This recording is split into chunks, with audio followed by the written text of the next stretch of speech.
Hi everyone, in this presentation we will be covering chapter 3.4, multiplying and dividing of integers from the OpenStax Pre-Algebra textbook, a free open source textbook that you can find at the OpenStax website. We will be looking at the following learning objectives: multiplying of integers, dividing of integers, simplifying expressions with integers that include the multiplying and dividing operations, evaluating variable expressions with integers, and translating word phrases to algebraic expressions. All right, let's go ahead and take a look at this first introduction question here, which asks, how do you think you would show the following mathematical statements on a number line? And the four statements we have is 4 times 2, 4 times -2, -4 times 2, and -4 times -2. Now, a number line treats integer multiplication as repeated addition. The first number then tells you the number of jumps, and the second number tells you the jump size and the direction that you are going. So let's go ahead and draw a little guy on the number line to kind of model this out. So he's going to be doing our jumping here. So the first number, +4, tells us the number of jumps. So we're jumping with 4. And then the second number tells us the jump size, which is 2 units. And it's positive, so we're going to the right here.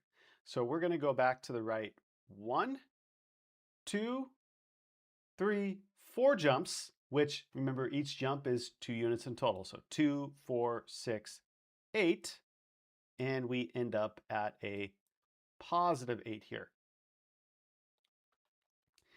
Next, we have our -4 times -2. So again, that first number tells us the jump size. That's 4 jumps. And now we're going in the negative direction. So we're going to the left here. And each jump is 2 units. So I'll go ahead and count a little differently. I'll go -2, -4, -6, -8 here. So we end up at a -8 on our number line here. Okay, so now we have a negative first number, -4 times 2. And what this basically says, when you have a negative this way, we're facing this direction. So he's facing a different direction. And he's going to move and jump forward by 2 units in the negative direction. Okay, so we're facing forward and we're going back 2, 4, 6, 8 in the negative direction. And we also end up at a -8 here. Finally, we have a negative by a negative. So in this case, the context is he's looking to the left. He's visually looking to the left, but because he's going -2, it's basically like him going backwards. So he's jumping backwards in this case. So we're going back 2, 4, 6, 8, and we end up at a +8 here. Okay. So that's modeling kind of the jumps on a number line in a sense. Now let's go ahead and define the rules that we were actually doing in the number line model. So this is the multiplication of signed numbers, which says the sign of the product of two numbers depends on their sign. So you could have two positives, like 5 times 3, that equals a +15, or you could have two negatives, like -5 times -3, that also equals +15. Now, if you have different signs, positive and a negative, or a negative and a positive, 5 times -3, -15, -5 times +3 equals -15 as well. So if the signs are different, you get a negative answer, negative product here. Okay, so let's apply those rules to the following set of problems here then. So we have question number 1, -2 times a +8. So we have a negative sign number by a positive sign number. So our final sign is going to be negative. They are different signs. 2 times 8 then is 16. So our answer here is going to be a -16 as a result. Question 2 then is 15 times a -2. So 15 times -2, positive by a negative, your sign is going to be negative. 15 times 2 then is 30. So we are going to end up with a negative 30 here. Question 3 then, negative 20 times a negative 4. This is a negative by a negative, so our final sign is going to be positive. Now you could put this as a plus here, or you could kind of just leave it blank, right, as well. So 20 times 4 is then going to be positive 80 here as your final result. Next, we have the division of sign numbers, which the sign of the quotient of two numbers depends on their signs. And those signs are the same with multiplication. So if you have two positives or two negatives, your quotient, which is the answer to a division problem, is positive. For example, if you have 15 divided by 3, you get positive 5. If you have negative 15 divided by negative 3, you also get positive 5. Or if you have different signs, positive and a negative or a negative and a positive, your quotient, the answer to the division problem, is negative. So 15 divided by negative 3 is negative 15. Negative 15 divided by positive 3 is also negative 15. So let's put that into practice with the following three questions here. So we can start with negative 12 divided by a positive 3 here. So we have a negative 12, a negative sign number, by a positive sign number. Those are different signs. Your final sign's negative. 12 divided by 3 then is 4.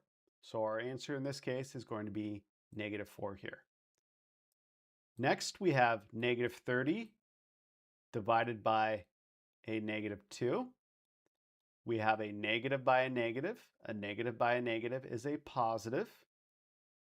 So we get a positive 15 because 30 divided by 2 is 15. Finally, we have 50 divided by negative 1. So this is a positive 50 divided by a negative 1. This creates a negative sign number. 50 divided by 1 is just 50. So negative 50 is our result here.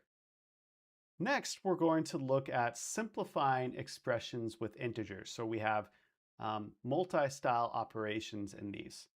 So let's start with question number 1. We have 5 times negative 3 plus 3, positive 3, times negative 6 minus 8. So we have two multiplication operations to actually start with first. We have a 5 times a negative 3 and a 3 times a negative 6.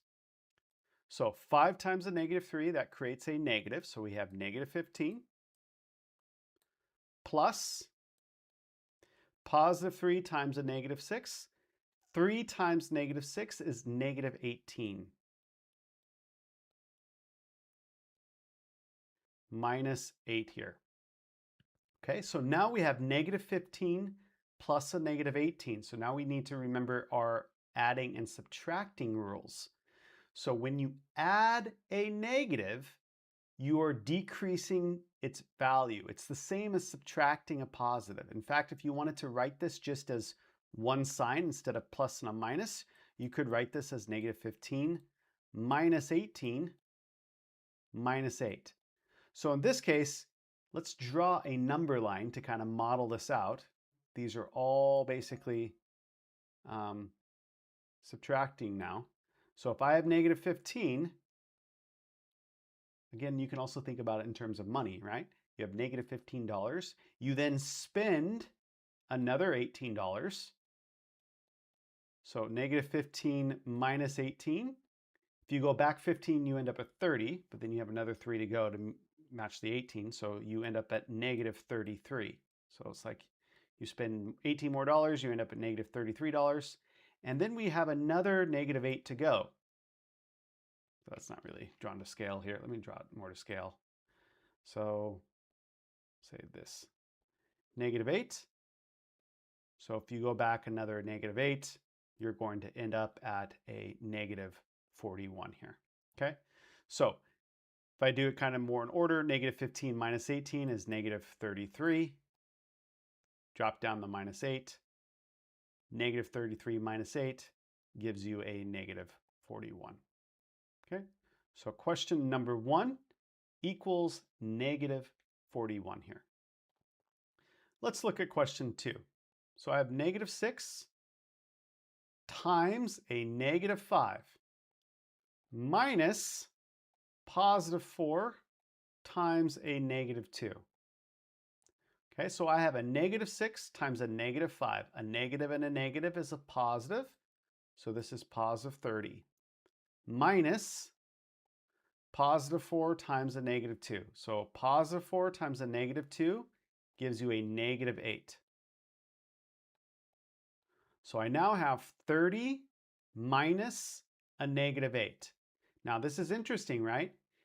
Say I have $30, I then am subtracting a negative 8. If I think about it in terms of money, this is like me subtracting away debt, subtracting away $8 of debt. Subtracting a negative is the same as adding a positive. So if I rewrote this, because you're subtracting away debt, that's like you adding income. You now have 30 plus 8. If you add those together, you get 38 here. Okay, so 38 is your result for question number 2. Let's look at question 3 now. We have 9 minus 5. Then we have a big bracket here. 6 minus 3 times a negative 3 in parentheses and a bracket. So we need to first solve everything within the bracket first. That's a grouping symbol. So grouping symbols start first. Okay, and then I notice that I have a multiplication problem. I have positive 3 times a negative 3 here. So positive 3 times a negative 3 is negative 9. So rewriting this, I have 9 minus 5, bracket, 6, subtraction symbol, 3 times negative 3 is a negative 9 here. Well, now I finish what's in the bracket. This is 6 minus a negative 9. Subtracting a negative is the same as adding a positive. So you could rewrite this if you wanted to as a plus sign. So 6 plus 9 here. Now 6 plus 9 is equal to 15. So rewriting this, I have 9 minus 5, bracket, 15, in bracket.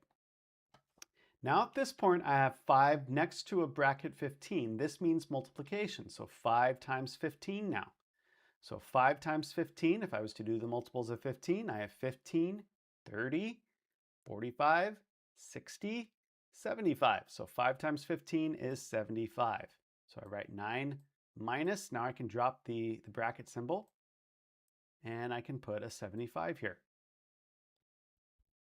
Finally, we have 9 minus 75, and 9 minus 75 is equal to a negative 66 here. Okay, so that is question number 3. All right, so let's look at simplifying expressions with integers, part number 2 here. So starting with question number 1, this is interesting because we have a negative 5 squared here, and then question 2, we have a negative 5 within parentheses squared. Now, it does matter whether the number is within a parentheses or not. So for negative 5 squared, if you don't have a parentheses around this, only the 5 is squared, and then the negative is applied. So this would be like 5 times 5, which equals 25, and then that negative sign, which was not with the original calculation, gets put in at the end. So negative 25 is then our result. On the other hand, if you have a parentheses around it with the negative inside and that little square in the corner, the entire negative number is squared. So this would then become negative 5 times negative 5, And a negative 5 times a negative 5 is a positive 25. And since the negative was within the squaring, I don't bring it over to the end. I would just write my answer as positive 25 here. Okay, so that's a little tricky to remember on some cases. So I would probably do this pattern out a few times with a few different numbers to help you remember the difference between them. So now let's go ahead and look at question number 3 now, which in this case has a negative sign that's squared within the parentheses, minus 40 divided by 13 minus 5, that's within another parentheses here.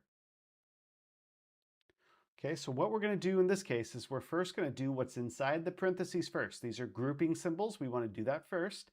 So remember, negative 6 squared, if it's inside the parentheses, what this basically can be expanded as is negative 6 times negative 6 here. That's essentially what that's looking like.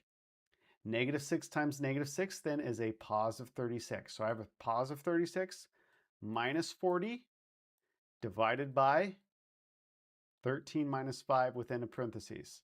Now what I'm going to do is I'm going to finish what's inside the parentheses, 13 minus 5. And 13 minus 5 is positive 8. So rewriting this, I now have 36 minus 40, division sign, positive 8. Okay, so now I need to do the division step, right? Division comes before subtraction, so I'm going to do 40 divided by 8 here. So 40 divided by 8 is equal to positive 5. So rewriting this, I now have 36 minus a positive 5. 36 minus 5 then, that's the final step, is equal to 31. And now we have finished question number 3. Okay, let's look at the next set of questions. Evaluate variable expressions with integers.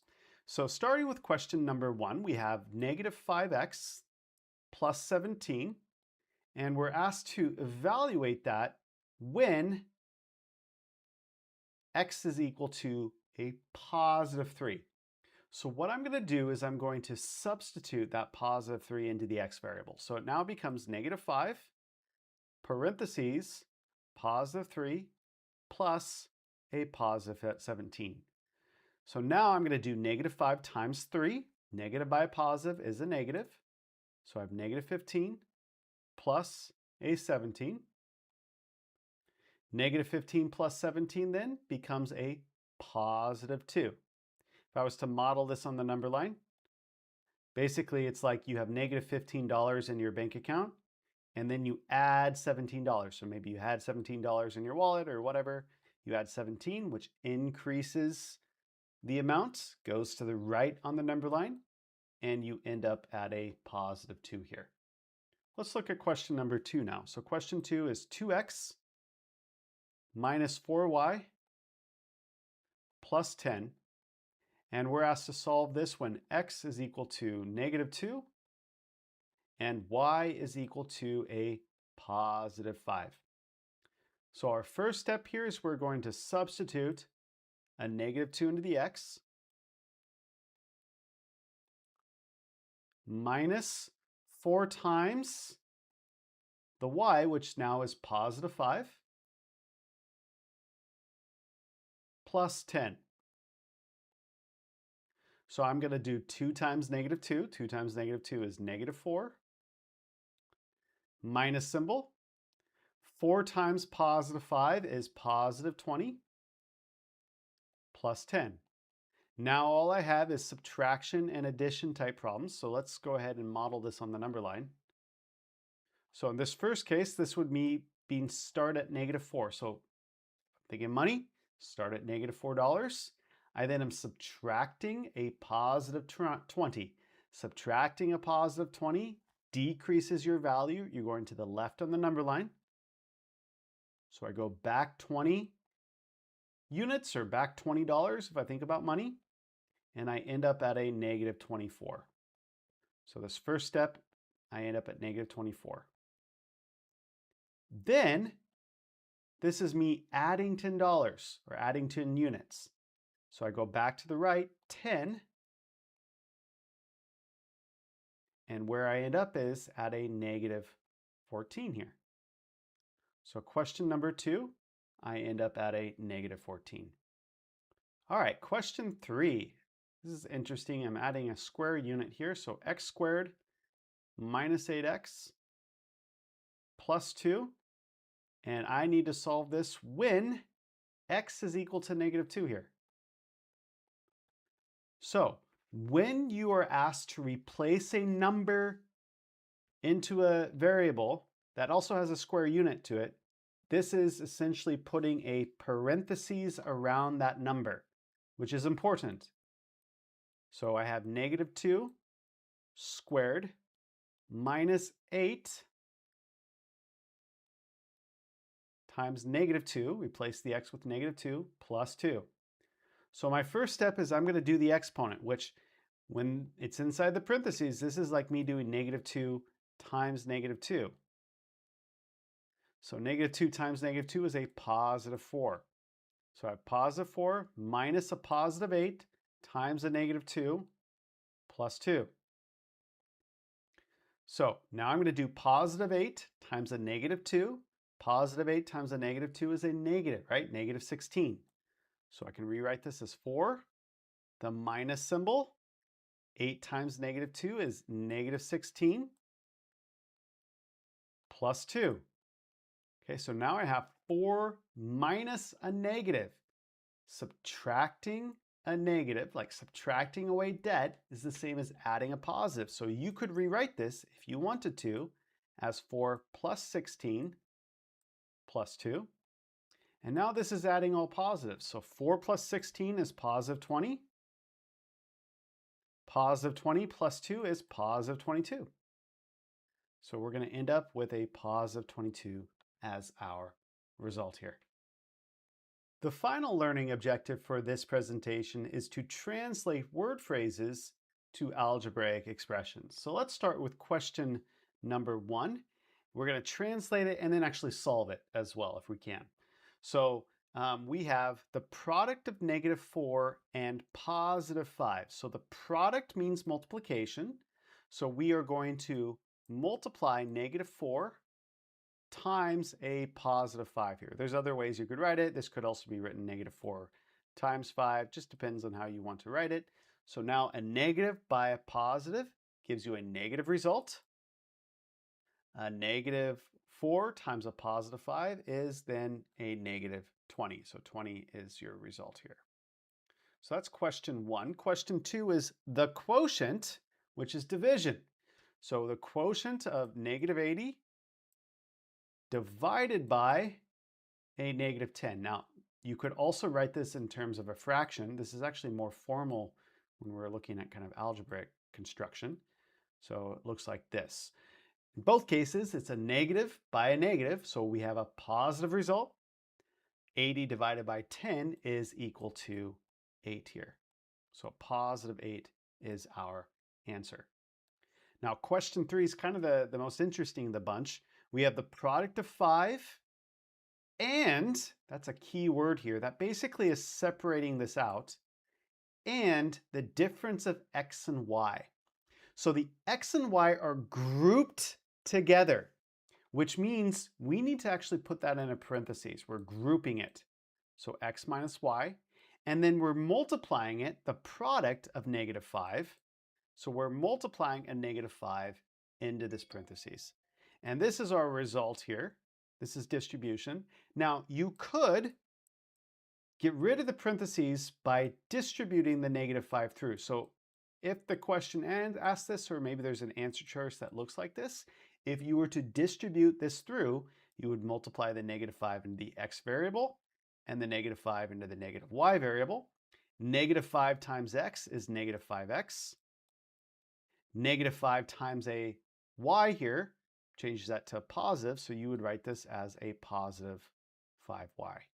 You could also write this, maybe you have the double negative, negative 5x minus symbol, and then a negative 5y as well, which really you would simplify this down to the plus 5y at the end. Okay, so that is question number 3. Okay, so that ends our presentation on chapter 3.4, multiplying and dividing integers. We covered how to multiply integers and divide integers. We looked at those signed rules. Then we looked at simplifying expressions with integers, evaluating variable expressions, which basically means plugging in a number into the variable, solving the expression, and then finally translating word phrases to algebraic expressions. So I would go ahead and get into the textbook, chapter 3.4, do a few more of those problems. If you do have any questions, feel free to drop it in the comments. Otherwise, I'll see you next time. Thanks, everyone.